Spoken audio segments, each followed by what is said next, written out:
name's Edna. Married my husband in '64.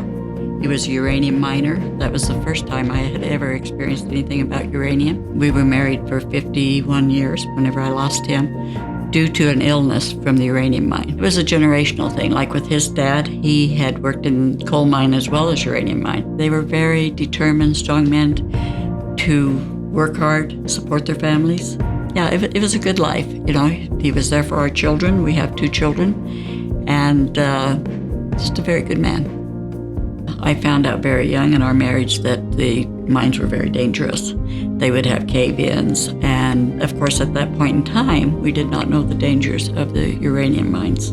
In about 1984, they had decided in the mines that my husband was working that they should put air down to these men. Before that, the air quality was very, very poor. When my husband became ill, CNS was doing home health care.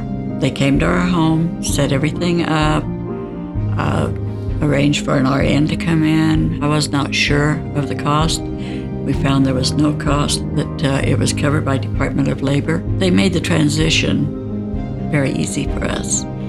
And since I've been involved with them for the last almost 10 years, I still find that true with all of the patients.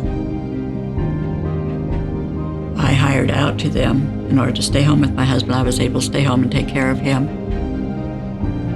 At the time that my husband was at the end of his life, Sean Ridgely, he was so sweet. He was fishing with his son. He took the time to come and pray with my husband. And that's the kind of personal service that we receive from critical nurse staffing. And I say I couldn't be more pleased with the company. They made life easier for us. So in turn, I wanted to make life easier for some of the other uranium miners, so I stayed with critical nurse staffing where I work today and take care of some of the patients. The day that I came to work for Lyman Wallace was the day that his beloved wife of 68 years passed away. So in turn, we have really formed a bond and kind of comforting.